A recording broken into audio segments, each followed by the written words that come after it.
The Awakening.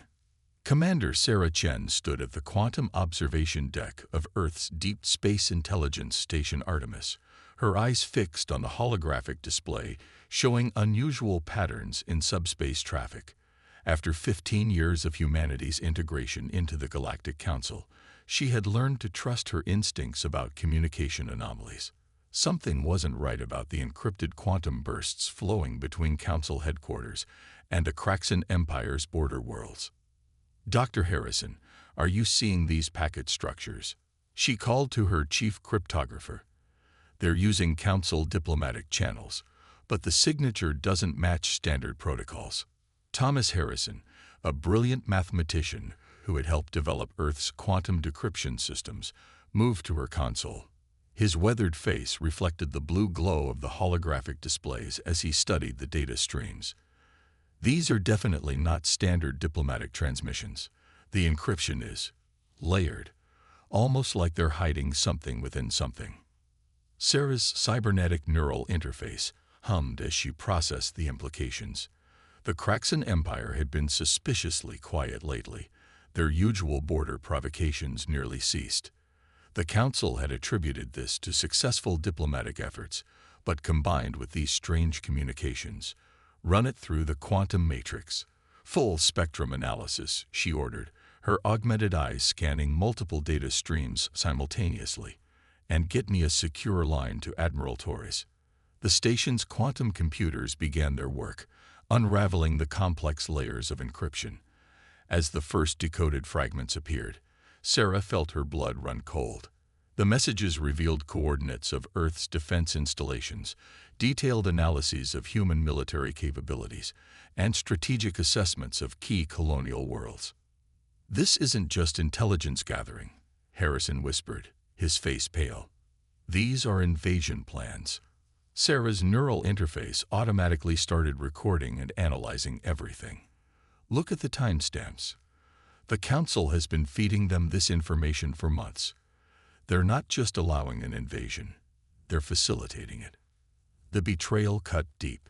Humanity had worked tirelessly to prove themselves worthy of Council membership, sharing technology, resources, and cultural knowledge. They had followed every regulation, respected every protocol. And all along, the Council had been plotting their subjugation. A priority alert flashed across Sarah's neural display. The quantum computers had decoded another layer of the transmissions. The Kraxan fleet was already mobilizing, hidden behind the magnetic storms of the Carina Nebula. The invasion would begin in less than 2 weeks. "Get me Admiral Torres now," Sarah commanded, her voice steady despite the gravity of the situation. "Authorization, Chen, Alpha 79 Delta." The quantum communicator hummed to life, projecting the holographic image of Admiral Elena Torres in her office at Earth Defense Command. The Admiral's dark eyes narrowed as she took in Sarah's expression. "Commander Chen, this better be important." "Admiral, we've intercepted and decoded Council communications with the Kraxan Empire. The Council is helping them plan an invasion of Earth and our colonies. I'm transmitting the evidence now." Sarah watched as Torres reviewed the data, the Admiral's expression growing darker with each passing moment. After what seemed like an eternity, Torres spoke, her voice cold with controlled fury. "How long have we known about this? We just decoded the transmissions, but they've been planning this for months. The Kraxan fleet is already gathered at the Carina Nebula. We have approximately 12 days before they launch their attack." Torres was silent for a moment, her military mind already calculating options. "The Council probably expects us to either surrender or mount a conventional defense. Either way, they think they know all our capabilities." A grim smile crossed her face. "They don't." Sarah's neural interface pinged with a high-priority signal. "Admiral, we're detecting increased quantum traffic between Council headquarters and the Kraxan fleet. They may know we've intercepted their communications." "Then we don't have much time." Torres straightened, her decision made. "Commander Chen, you and your team are to implement Protocol Prometheus immediately. Purge all data from Artemis Station and prepare for immediate evacuation to Site Omega." Sarah's eyes widened. Protocol Prometheus was considered a doomsday contingency, developed in secret after humanity's first contact with alien civilizations. Understood, Admiral. What about the civilian populations on our outer colonies? I'm initiating a full recall under the guise of a routine civil defense exercise. We'll lead every ship, every soldier, and every civilian safely behind our lines before we show our hand. Torres' expression softened slightly. You've done well, Commander. Now get your people to safety. Torres out. As the Admiral's hologram faded, Sarah turned to her team. You heard the orders. Begin data purge and evacuation procedures. Dr. Harrison, make sure nothing recoverable remains in the quantum matrices. The station erupted into controlled chaos as the crew executed their evacuation protocols. Sarah stood at her console, watching as the quantum computers systematically erased themselves, taking with them any trace of their discovery. Through the observation window, she could see the first evacuation ships preparing for departure. Her neural interface connected to the station's announcement system. Attention all personnel. This is Commander Chen. You have 20 minutes to complete evacuation procedures. This is not a drill. Godspeed. As her crew worked, Sarah allowed herself a moment to process the magnitude of what was coming. The Council's betrayal would awaken something they couldn't possibly understand. Humanity's full potential. They had accepted humanity into their ranks expecting a compliant junior member, but they would soon learn why humans had survived countless extinction-level events on Earth. In the darkness of space, the quantum transmission arrays continued their silent observation of Council communications, but now, hidden beneath the surface of human space, ancient contingency plans were being activated. Projects and weapons developed in secret would soon see the light of day. The Council and the Kraxan Empire thought they knew humanity's capabilities. They thought they had accounted for every weapon, every defense, every strategy. But they had made a crucial mistake. They had only seen what humanity had chosen to show them. As Sarah boarded the last evacuation vessel, she took one final look at Station Artemis. In a few minutes, the self-destruct sequence would erase any trace of their presence. But the warning they had discovered would give humanity the time it needed to unveil its true strength. The game the Council thought they were playing was about to change dramatically. Humanity wasn't just going to survive their betrayal. They were going to rewrite the rules of galactic power.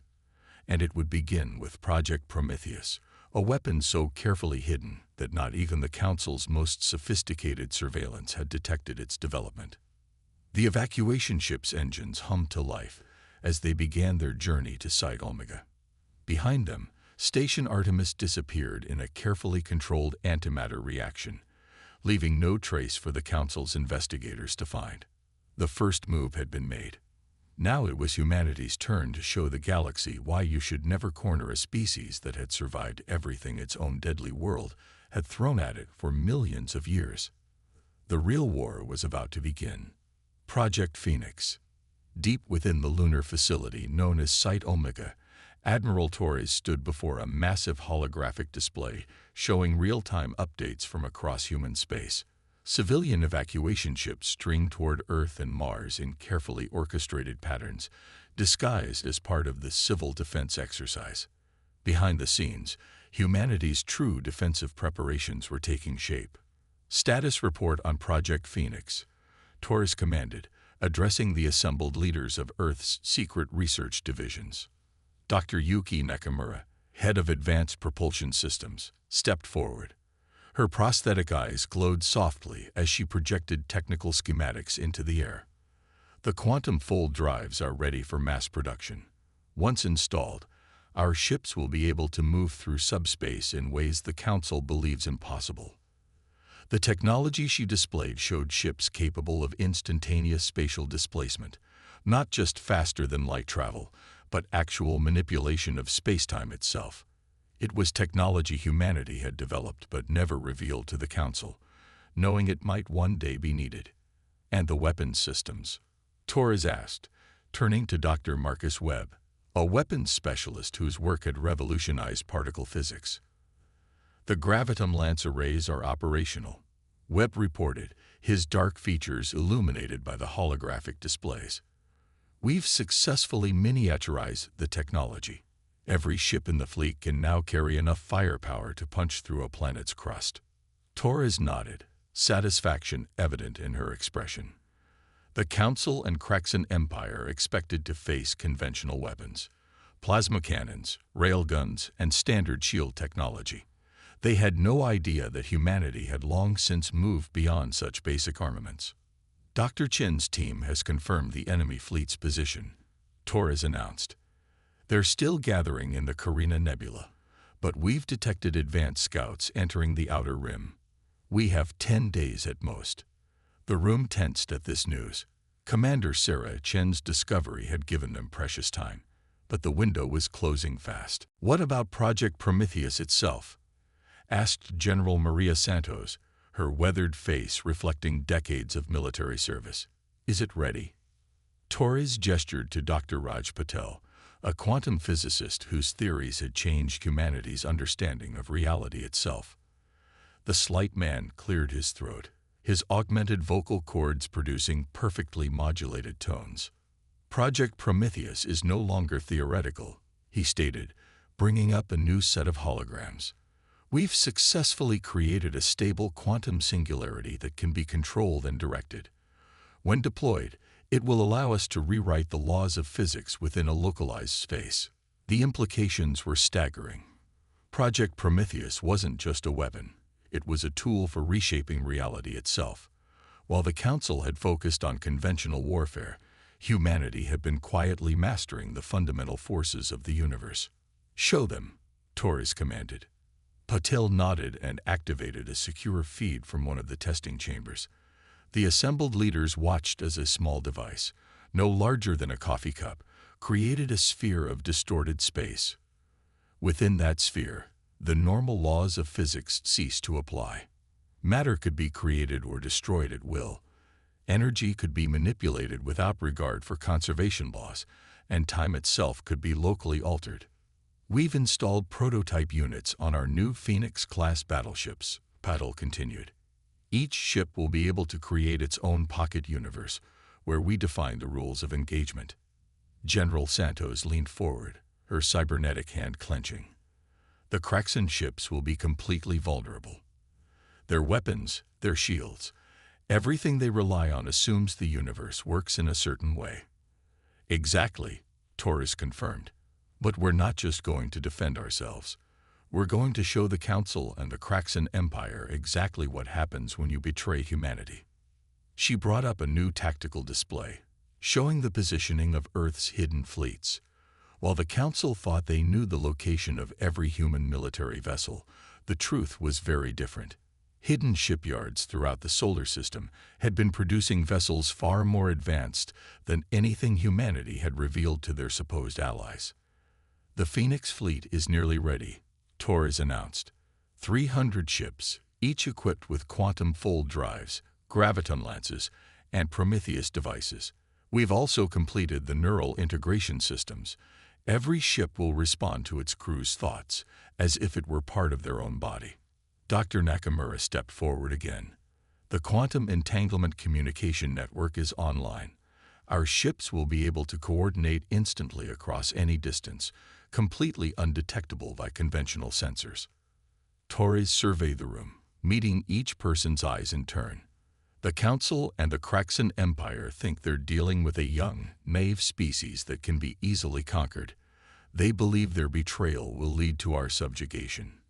Instead, it will mark the beginning of a new era in galactic history. She brought up one final display, a complete tactical analysis of known Council and Kraxan military assets. We've spent years studying them, learning their weaknesses, while showing them only what we wanted them to see. When they launch their attack, they'll find not the primitive civilization they expected, but an adversary beyond their comprehension. The assembled leaders stood straighter, years of secret preparation finally coming to fruition. Humanity had joined the Galactic Council, knowing this day might come, and they had planned accordingly. Begin final preparations, Torres ordered. I want the Phoenix fleet ready to deploy the moment the enemy makes their move. Let them think their surprise attack is proceeding as planned. Our surprise will be far more significant." As the meeting concluded, Torres remained at the tactical display, watching the movement of evacuation ships. Soon, those same civilian vessels would reveal themselves to be far more than they appeared, each one carrying weapons and defenses that would redefine warfare. The Council's betrayal had sealed their fate. They would learn too late that humanity's greatest strength wasn't their technology or their weapons, but their ability to imagine and prepare for any possibility. The galaxy was about to change forever, and humanity would lead that change. Project Phoenix was about to take flight, and nothing in the universe would ever be the same. First strike. The Kraxan invasion fleet emerged from the Carina Nebula exactly as Commander Chen's intelligence had predicted. 5,000 ships strong, their formation spread across light years of space in a display of overwhelming force. Leading the armada was High Admiral Cathor's flagship, the World Breaker, a vessel 20 kilometers long that had ended civilizations. In his command center aboard the World Breaker, Cathor's chitinous mandibles clicked in anticipation. The holographic displays showed human space seemingly unprepared for what was coming. Only routine patrol ships and commercial vessels dotted their sensors. Status of the Council's support fleet, Cathor demanded. They maintained position at the arranged coordinates, his tactical officer reported, ready to intervene once we engage the humans. Cathor's compound eyes reflected the tactical displays. The Council ships would wait until the Kraxan fleet engaged Earth's defenses, then enter under the pretense of peacekeeping, only to join the attack. A perfect trap. Launch the first wave, Cathor commanded. Let's show these primitives what real space warfare looks like. 1,000 Kraxan warships accelerated toward human space, their weapons charging. Long-range sensors detected human vessels beginning to react, moving in seemingly panicked patterns. Aboard Site Omega, Admiral Torres watched the enemy advance on her quantum-linked displays. Her neural interface hummed as she connected directly with the Phoenix Fleet's command network. All ships, execute Operation Lazarus. Across human space, civilian evacuation ships suddenly transformed. Quantum metamaterials shifted and reformed, revealing weapons and defense systems far beyond anything the Council had seen. Patrol boats expanded into battlecruisers. Transport vessels unveiled phase-shift armor and graviton lance arrays. The Kraxan's first wave faltered as their sensors scrambled to make sense of what they were seeing. Where moments ago had been a scattered collection of civilian ships, now stood a fully prepared battle fleet. Impossible. Thor roared as new data flooded his displays. They're ships. They're using technology we've never seen. Before the Kraxan fleet could regroup, humanity struck. The Phoenix fleet's quantum fold drives activated simultaneously, the ships literally rewriting local spacetime. They didn't just move through space. They manipulated its very fabric, appearing instantly throughout the Kraxan formation. All ships, weapons free, Torres commanded. Show them what humanity can really do. Graviton lances fired, their beams ignoring conventional shields as if they didn't exist. Kraxan vessels were torn apart at the atomic level, their matter scattered across space. The Phoenix fleet moved with impossible precision, their neural-linked crews reacting at the speed of thought. Thor watched in horror as his first wave disintegrated. Launch all remaining ships. Contact the Council fleet. We need them now. The remaining 4,000 Kraxan vessels surged forward, joined by 3,000 Council warships dropping their peacekeeping pretense. 7,000 of the galaxy's most powerful warships bore down on humanity's forces. Torres allowed herself a grim smile. Activate the Prometheus devices. Throughout the Phoenix fleet, quantum singularity generators hummed to life. Spheres of altered space-time bloomed throughout the battlefield, each one a pocket universe where humanity wrote new rules of physics. Within these zones, Kraxan and Council weapons simply ceased to function. Their shields flickered and died as the fundamental forces they relied on were rewritten. This is impossible. Thor's tactical officer screamed. They're changing how space itself works. Thor watched as his mighty world breaker, pride of the Kraxan Empire, was systematically dismantled by weapons that shouldn't exist. Human ships danced through space in ways that defied natural law, their gravity weapons tearing through the finest armor ever created as if it were paper. All ships, fall back. Thor ordered, but it was too late. The Phoenix fleet had already quantum folded to their retreat vectors, cutting off escape routes with more spheres of altered spacetime. Taurus's voice echoed across all frequencies, transmitted through quantum entanglement that no enemy could block. You thought to conquer us through betrayal. Instead, you've awakened something you cannot comprehend. Humanity will no longer hide its true capabilities. The battle lasted less than an hour. When it was over, the mighty Kraxan Council armada was reduced to scattered debris and desperate surrender signals. The world breaker itself hung broken in space, its mighty weapons useless against physics they couldn't understand. Thor stood in his ruined command center, watching as a human shuttle quantum folded directly through his vessel's strongest shields. Marines in powered armor that bent light around them secured the bridge in seconds. Admiral Taurus herself stepped onto the world breaker's bridge, her neural interfaces gleaming. High Admiral Thor, in the name of humanity, I accept your surrender. As Thor was led away, Taurus accessed the quantum network, connecting with the entire Phoenix fleet simultaneously. All ships prepare for Phase 2. The Council fought to sacrifice humanity to save themselves. Now they'll learn the true cost of their betrayal. The Phoenix fleet reformed, their quantum fold drives spinning up for the jump to Council space. The counterattack was about to begin, and the galaxy would never be the same. In the debris field that had once been the invasion fleet, humanity's vessels glowed with power that defied conventional physics. They had revealed only a fraction of their true capabilities, and the message was clear. Humanity would no longer play by the Council's rules. The real war was just beginning. The counter-offensive. The Galactic Council's central chamber on Nexus Prime had devolved into chaos. Representatives from 1,000 species argued as reports of the Kraxan fleet's destruction flooded in. High Counselor Zextal, the architect of humanity's planned subjugation, watched in growing horror as tactical displays showed the impossible, human ships appearing simultaneously across Council space. How are they breaching our defensive grids? Demanded Counselor Vrath of the Hive Minds. They're appearing inside our strongest shield networks. Before anyone could respond, every holographic display in the chamber activated simultaneously. Admiral Taurus's image appeared, transmitted through quantum channels that bypassed all Council security. Esteemed Council members, her voice carried an edge of cold steel. You plan to sacrifice humanity to the Kraxan Empire. Now witness the consequences of your betrayal. Across Council space, the Phoenix fleet struck with surgical precision. Quantum fold drives allowed them to appear anywhere instantly, while Prometheus devices created zones where Council technology simply stopped working. Strategic military installations, shipyards, and command centers fell silent as humanity's advanced weapons systematically dismantled the Council's defensive capabilities. Dr. Nakamura's voice came through the quantum network to Taurus, who commanded from her flagship, Terran Dawn. Admiral, we're detecting Council ships attempting to use emergency phase shift technology to escape.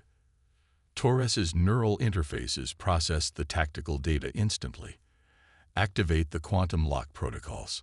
Let's show them another of our hidden advantages. Throughout Council space, vessels attempting to flee suddenly found themselves trapped in localized fields of frozen spacetime. The technology humanity had developed in secret didn't just control space. It could manipulate time itself. In the Council chamber, High Counselor Zextal watched helplessly as humanity's true technological capabilities were revealed. How is this possible? They were supposed to be centuries behind us. The answer came from an unexpected source. Dr. Raj Patel's hologram appeared beside Taurus's, his augmented voice resonating with authority.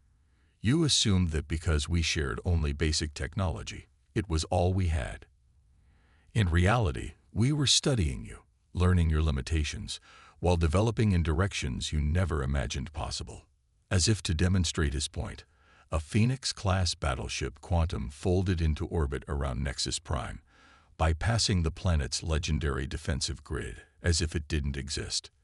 The vessel's Prometheus device activated, creating a sphere of altered spacetime that encased the entire Council complex.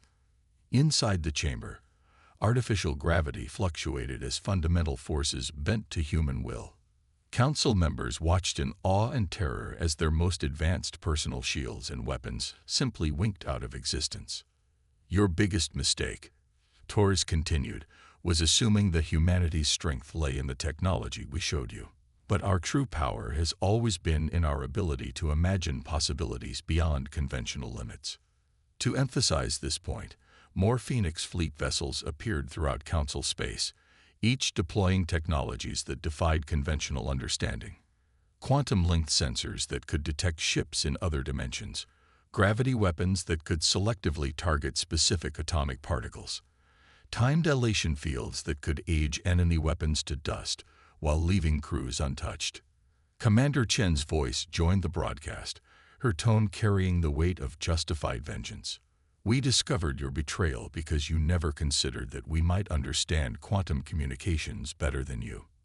Every secret message you sent to the Kraxan Empire was intercepted and decoded. The Council chamber fell silent as the implications sank in.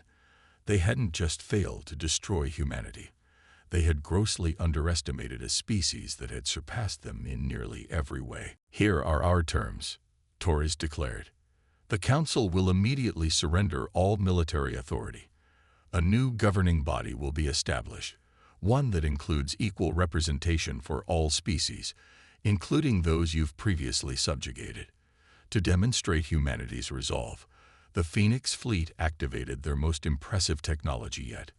Quantum synchronization fields linked every human vessel into a single unified consciousness, their combined processing power exceeding anything the Council had ever achieved. High Counselor Zextal, seeing no alternative, stepped forward. And if we refuse? Torres's hologram smiled grimly. We've already demonstrated our ability to appear anywhere, bypass any defense, and rewrite the laws of physics at will. Ask yourself, what else might we be capable of that you haven't seen yet? The threat wasn't idle. Throughout the battle, humanity had deliberately used only a fraction of their technological capabilities. The Council could only imagine what other advancements remained hidden. One by one, Council members signaled their surrender. The mighty governing body that had ruled the galaxy for millennia had been humbled in a matter of hours by the species they had attempted to betray. As the Phoenix Fleet secured strategic positions throughout Council space, Torres addressed her crews through the quantum network. Phase 2 is complete. Prepare for final operations.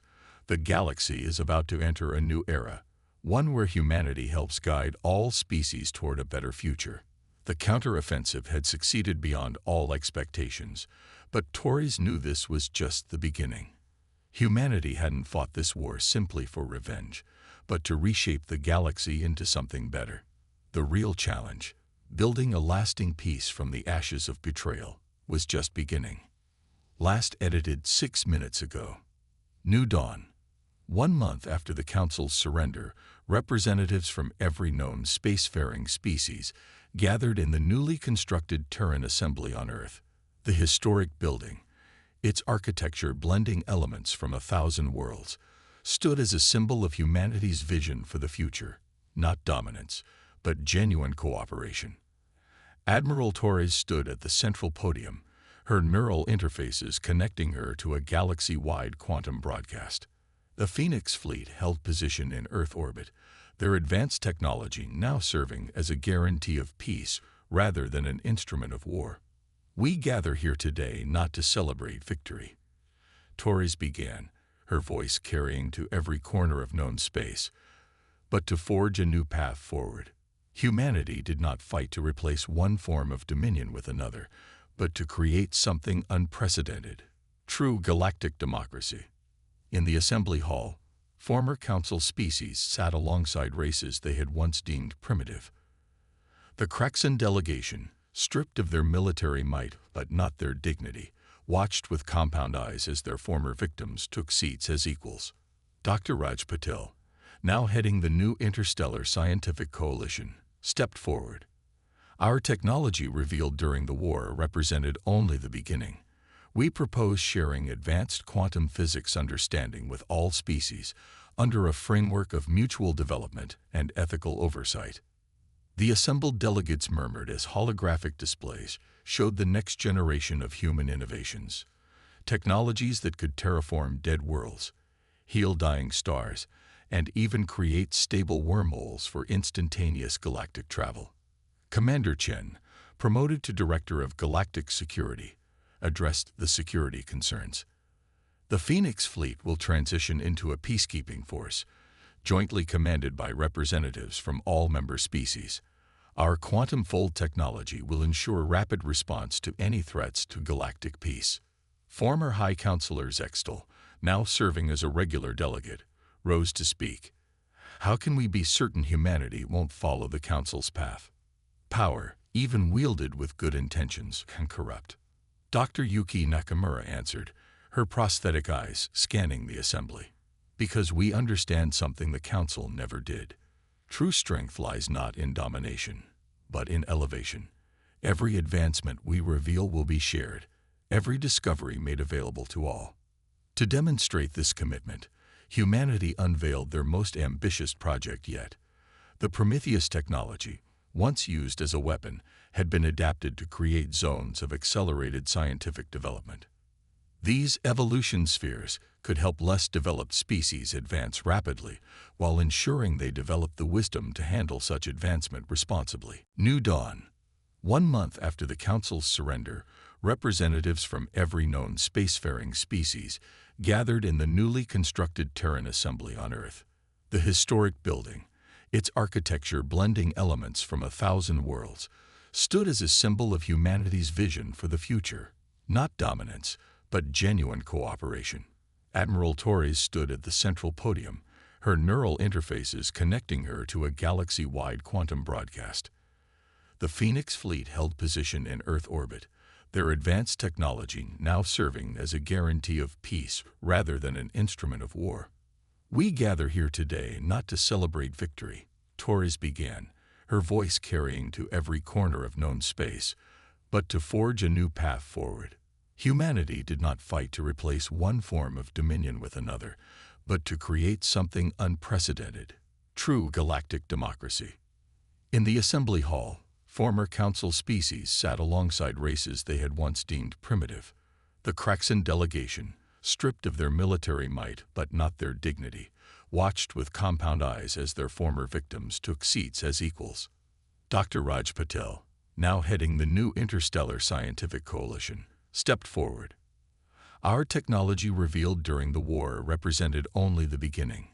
We propose sharing advanced quantum physics understanding with all species under a framework of mutual development and ethical oversight.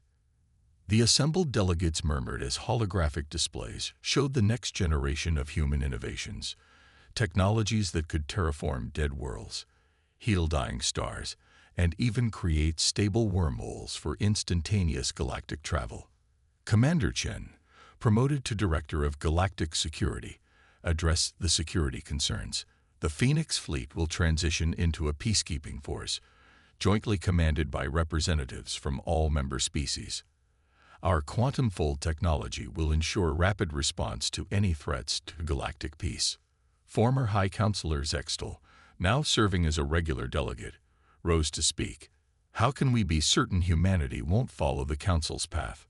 Power, even wielded with good intentions, can corrupt. Dr. Yuki Nakamura answered, her prosthetic eyes scanning the assembly. Because we understand something the Council never did. True strength lies not in domination, but in elevation. Every advancement we reveal will be shared, every discovery made available to all. To demonstrate this commitment, humanity unveiled their most ambitious project yet. The Prometheus technology, once used as a weapon, had been adapted to create zones of accelerated scientific development. These evolution spheres could help less developed species advance rapidly, while ensuring they develop the wisdom to handle such advancement responsibly.